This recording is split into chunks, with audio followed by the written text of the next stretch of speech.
warahmatullahi wabarakatuh. Waalaikumsalam warahmatullahi wabarakatuh. Baik, apa kabarnya sekalian? Alhamdulillah baik. Baik, sebelum kita mulai kegiatan hari ini, ada baiknya kita mulai dengan doa. Di sini ada yang mau pimpin doanya? Oke, baik. Terus teman-teman, sebelum kita mulai kegiatan kita hari ini, kita berdoa di Oke, baik. Sebelum kita mulai, saya mau tanyakan dulu bagaimana kondisi ruangannya? Apakah sudah nyaman? Nyaman. Sebelum kita mulai, mungkin agar saling mengenal dan tahu satu sama lain, mungkin kita bisa perkenalan dulu ya, dimulai dari diri sendiri. Perkenalkan, saya Nabila. Selanjutnya dimulai dari sisi kanan saya. Perkenalkan nama saya Jessica Muhammad. Perkenalkan nama saya Eka. Perkenalkan nama saya Alia. Perkenalkan nama saya Firda. Perkenalkan nama saya Hidayat. Oke, baik. Terima kasih untuk perkenalannya. Jadi sekarang agar sesi diskusi kita ini berjalan dengan lancar, nyaman, dan efektif, jadi itu ada beberapa aturan dasar yang perlu kita pahami bersama dan juga kita sepakati bersama. Jadi yang pertama itu ada apapun yang kita diskusikan di sini dan apapun yang kita bicarakan di dalam ruangan ini sekarang ini, ada baiknya hanya sampai di situ saja dan kita yang mengetahuinya. Terus ada pula dalam kegiatan ini kalian datang secara sukarela dan menceritakan apapun secara sukarela tanpa ada paksaan dari luar maupun dari pihak manapun.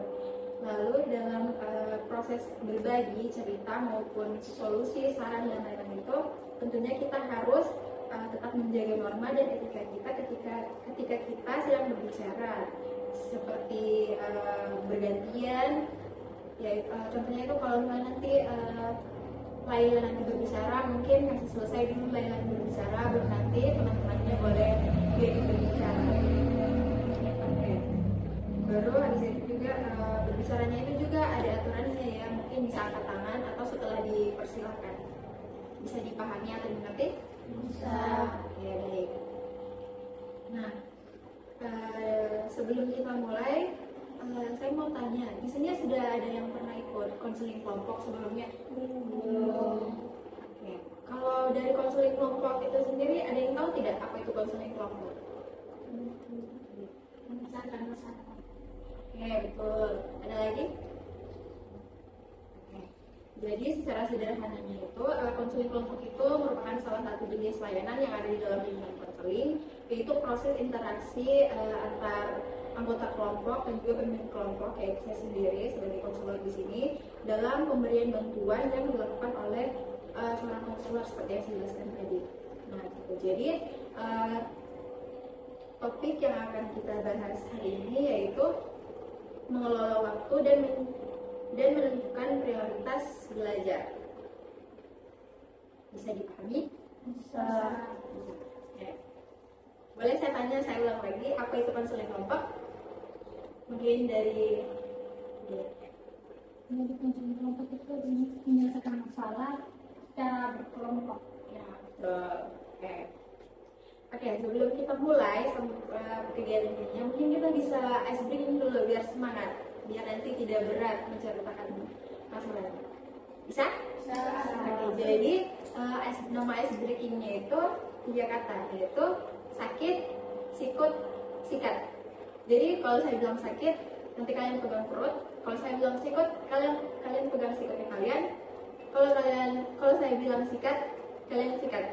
Jadi sikatnya itu kalian taruh 4 benda karena di sini kalian 5 orang, jadi kalian taruh 4 benda di sini.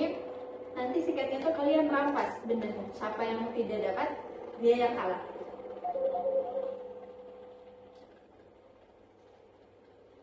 Oke. Bisa?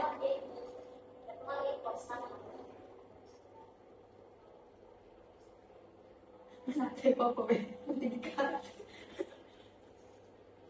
Oke, bisa? Bisa. Oke. Latihan atau langsung? Langsung saja. Langsung saja. Oke.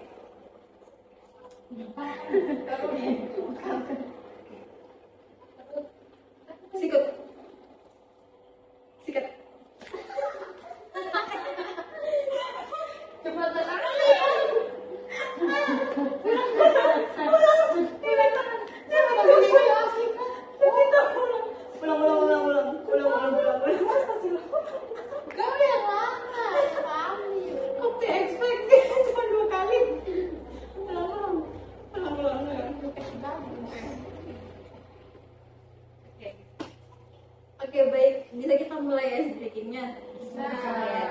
Tadi sudah paham ya aturannya. Jadi siapa yang lambat ambil barangnya itu yang salah. Siap? Siap. Sakit. Sikut. Sikut. Sakit. Sikat. Oke, tepuk tangan dulu. Kalau hukuman Tidak usah pakai hukuman ya. Ya. Pakai hukuman atau tidak? Tidak. Oke. Ya, kalau tidak apa-apa. ya. Oke. Oke, baik.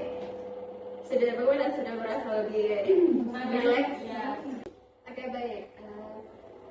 Bagaimana? Kalian sudah siap ke kegiatan selanjutnya? Siap. Oke, baik. Jadi di sini seperti yang saya sudah bilang tadi, topik yang akan kita bahas hari ini yaitu mengelola waktu dan menentukan prioritas belajar.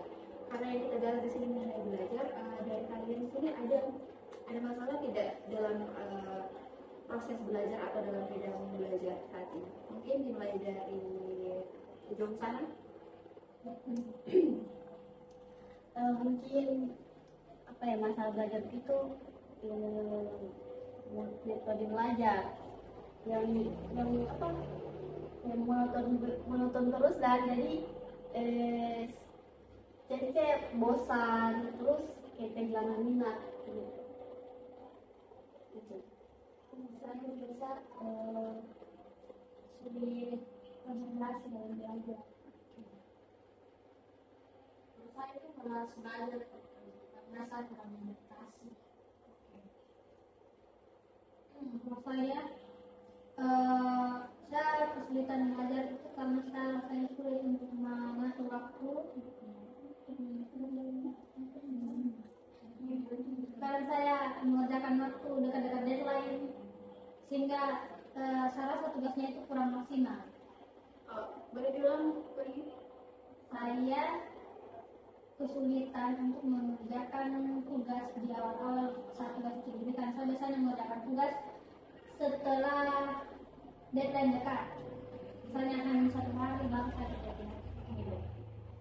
Kalau saya itu susah sekali mengatur waktu belajar itu sama bidang ekskul. Oke, susah mengatur waktunya.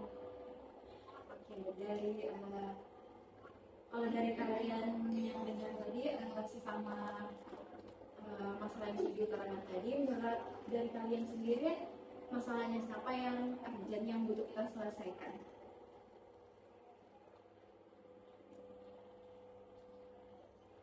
Oke, kalau dari teman-teman sekalian setuju? Setuju. Oke, baik. Mungkin Hidayah bisa ceritakan lebih lanjut lagi mengenai masalahnya itu kenapa, apa yang bikin Hidayah itu suka menunda-nunda tugasnya sampai akhirnya itu tugasnya itu dikerjakan nanti di akhir waktu atau di dekat deadline. Sebenarnya menjadi penghambat saya mengerjakan tugas itu dekat deadline. Mungkin karena saya biasanya saya kurang tertarik dengan tugas tersebut, jadi saya mengerjakan dekat deadline. Jadi dalam artian saya mengerjakan tugas itu karena tuntutan kewajiban, bukan karena mau kerja tugas. Karena wajib kerja tugas, saya bisa kerja tugas. Kalau dari Hidayah sendiri ada kesusahan tidak dalam mengatur waktu antara mengerjakan tugas? Sebelumnya Hidayah ada ikut kegiatan di luar sekolah? Aneh. Oke. Seperti yang saya tanyakan tadi, kalau dari Hidayah sendiri ada kesulitan tidak dalam mengatur waktu antara mengerjakan tugas bidang studi atau tugas sekolah, kerjaan rumahnya dengan kegiatan ekstrakurikulernya? Kalau untuk kesulitan itu saya kan punya kesulitan, cuma memang saya rasa ini mungkin pelajarannya yang kurang menarik, jadi saya juga kurang berminat untuk mengerjakan. Istilahnya saya kurang excited untuk ini. Kalau dari teman-teman yang lain mungkin mendengar cerita dari Hidayah ada tanggapannya? saran atau solusi yang bisa kalian berikan? Menurut saya budaya menggunakan motivasi itu wajar, karena seperti yang bilang tadi dia menggunakan yang dia bilang. Jadi bisa melakukan suatu kegiatan atau belajar itu harus dilakukan dengan kemauan diri sendiri dulu. Jadi harus cari tahu dulu apa yang pelajaran disenangi atau apa, bagaimana cara belajar dengan baik yang supaya kita itu tidak malas ya. Itu sih menurutku. Kalau dari yang lain? Saya ingin bertanya, apa namanya? Apakah di semua mata pelajaran itu atau hanya beberapa saja? Kalau saya boleh. Sebenarnya tergantung ini sih. Sebenarnya saya apa saja mata pelajaran, yang penting itu intinya saya tertarik dulu, berminat dulu, excited dulu, supaya saya semangat untuk kerja tugas. Terserah mau mata pelajaran apa, mata kuliah apa, yang penting saya tertarik dulu. Oh, jadi intinya itu sebenarnya tidak ada pelajaran tertentu yang bisa bikin Hidayah itu tidak mengerjakan tugas. Semua mata pelajaran itu bisa, tapi kalau mau mengerjakan tugas itu harus ada ketertarikan sendiri dulu dari pelajaran itu. Mungkin dari teman-teman ada saran tidak bagaimana supaya Hidayah tidak menunda-nunda pekerjaan sekolah lagi kalau ada solusinya agar dia tidak mengerjakannya itu nanti di batas akhir waktu. Ada saran tidak atau solusi mungkin atau tips? Bisa bertanya itu kan dia bilang kan tadi suka menggunakan waktu itu kan satu waktu deadline itu, apakah tidak kesusahan karena kan di selain juga punya kegiatan lain. Jadi karena kalau sering menunda begitu akhirnya kayak kesusahan sendiri, dan jadi apakah sudah terbiasa dengan itu atau capek juga dalam hati juga kayak secara begini terus. Kalau mengenai kesusahan sih, susahnya itu minim sih, apalagi kan sekarang banyak akses atau terserah lah informasi dari mana mulai tugas. Cuma ya itu kurangnya hasilnya jadi minim, jadi kurang maksimal kan hasilnya. Hanya itu ya, tugasnya dikerjakan dengan buru-buru. Dari yang lain mungkin ada solusi atau saran atau tips untuk Hidayah? Kalau dari saya sih ibu, kebiasaan ada, karena ada yang bilang kayak kebiasaan itu bisa membawa perubahan yang besar.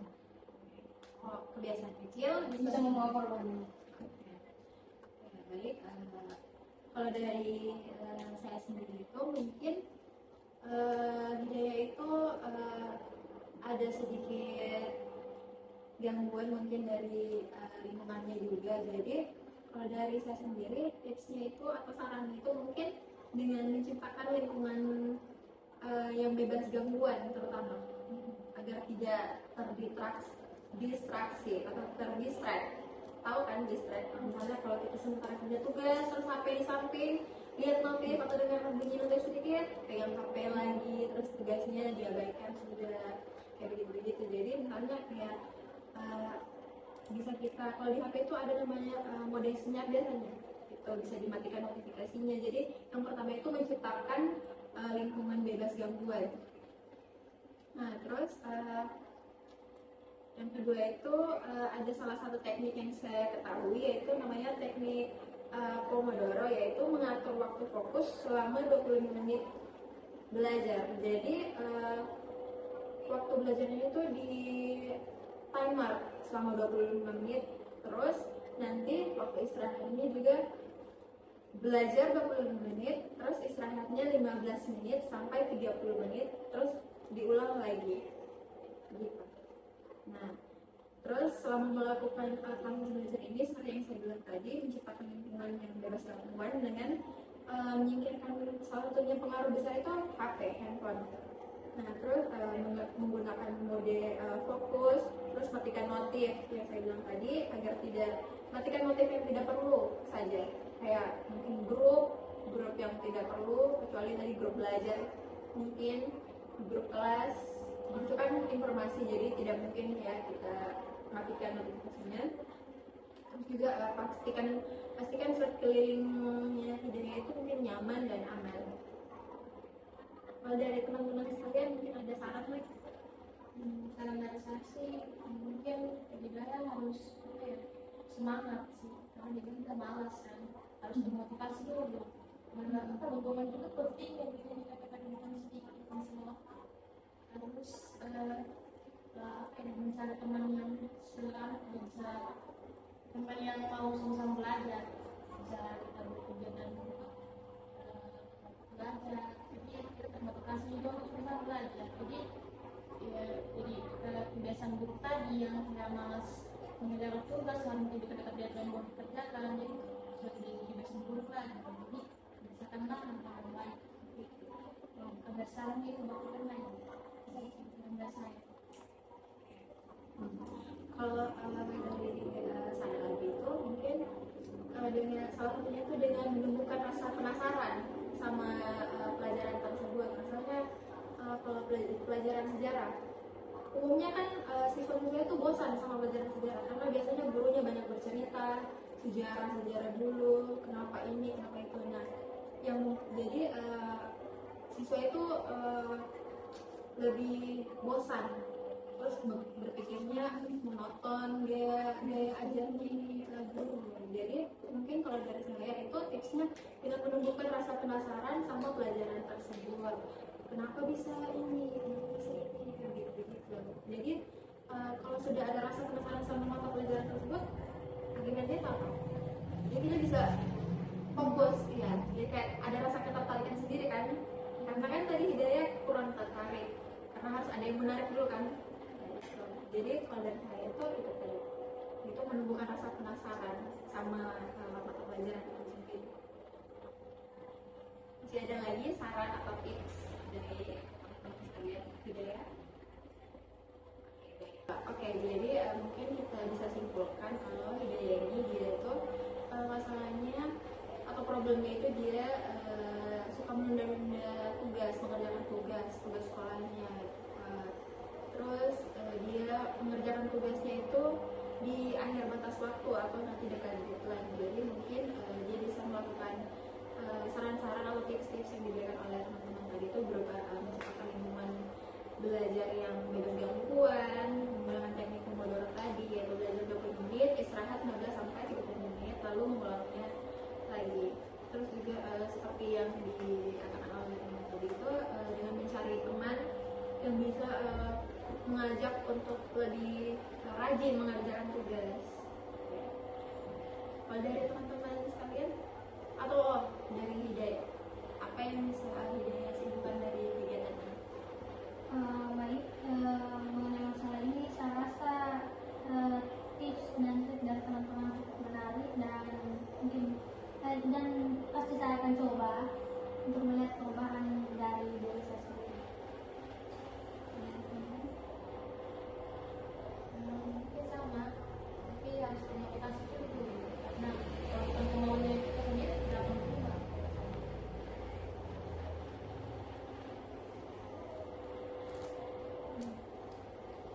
Jadi kesimpulannya saya jadi tahu cara agar kita tidak menunda tugas. Kalau saya itu mungkin menunda tugas itu dapat menyebabkan masalah serius. Nah terus tapi dengan itu kita membuat rencana yang jelas, terus menggunakan teknik manajemen yang efektif, mungkin itu bisa bisa mengatasi kebiasaan menunda tugas itu. Kalau dari saya sih pokoknya jangan menunda tugas. Sebelum kita mengakhiri kegiatan kita hari ini, mungkin ada pesan atau pesan dari kalian untuk pertemuan ini atau untuk saya, mungkin dari Hidayah sendiri dulu. Kalau saya rasanya bagus sih, tipsnya juga bagus. Pesan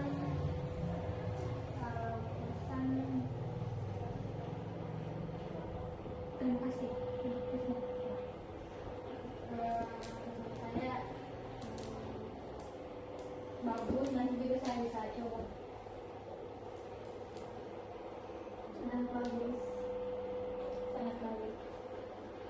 Soalnya sangat menyenangkan teman-teman semua berbicara.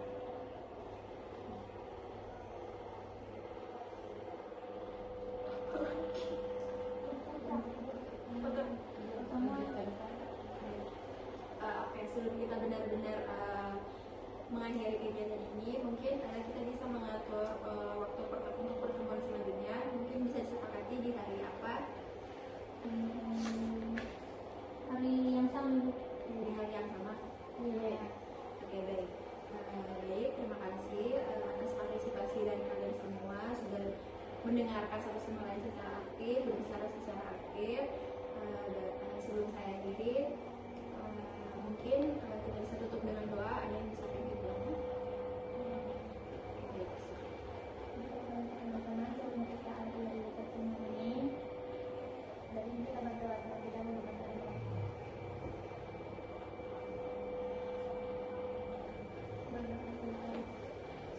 Oke, baik. Mungkin kita bisa berjumpa lagi di pertemuan selanjutnya. Saya akhiri. Wabillahi taufiq wal hidayah. Wassalamualaikum warahmatullahi wabarakatuh. Waalaikumsalam warahmatullahi wabarakatuh.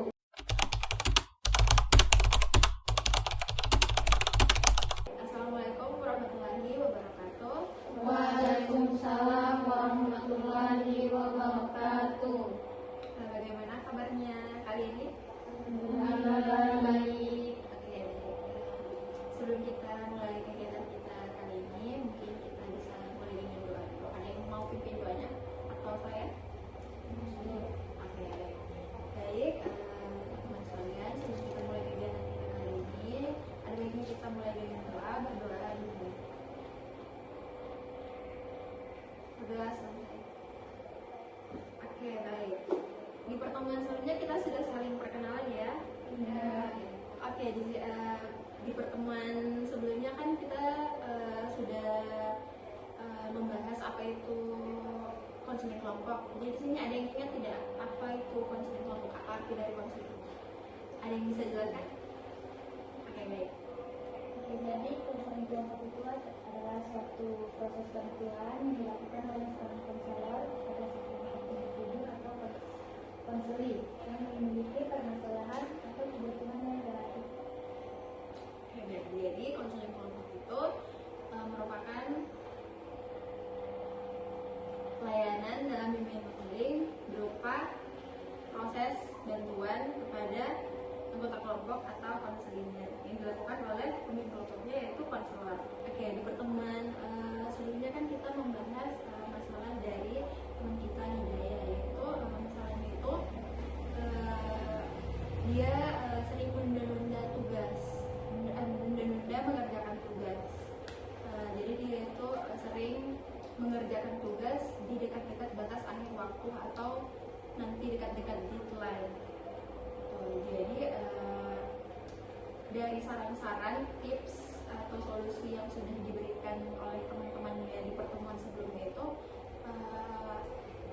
saya mau bertanya sama Hidayah, apakah sudah dijalankan atau sudah dijalankan? Baik, untuk tips dari teman-teman dari pertemuan sebelumnya saya sudah menerapkan beberapa kali, tapi dan itu hasilnya alhamdulillah ada perubahan dan tugas-tugas yang saya kerjakan juga maksimal. Jadi saya berterima kasih kepada teman-teman. Sama. Kalau dari perubahannya sendiri itu seperti apa? Perubahannya itu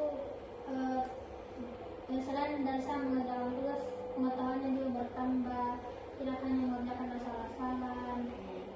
Jadi istilahnya itu lebih teratur, sudah tidak menunda-nunda, terus tidak mengerjakan tugas di dekat-dekat deadline lagi. Oke, baik. Karena masalah dari teman kita Hidayah sendiri sudah mulai teratasi, karena dia sudah menerapkan secara sedikit demi sedikit dari saran maupun solusi yang sudah kita berikan di pertemuan sebelumnya. Mungkin kegiatan kali ini kita akhiri. Namun dari teman-teman sekalian, membahas mengenai konseling kelompok itu sendiri maupun materinya, saya membuka layanan konseling individu. Jadi jika kalian ingin berminat melakukan konseling individu dengan saya terbuka. Nanti kita bisa mengatur waktunya. Baik. Sebelum kita akhiri, mungkin kita tutup dengan doa dulu. Ada yang bisa pimpin doanya? Oke, jadi sebelum kita akhiri pertemuan ini, kita tutup dengan doa. Mari kita berdoa bersama-sama. Berdoa dimulai. Berdoa selesai. Karena sudah berakhirnya pertemuan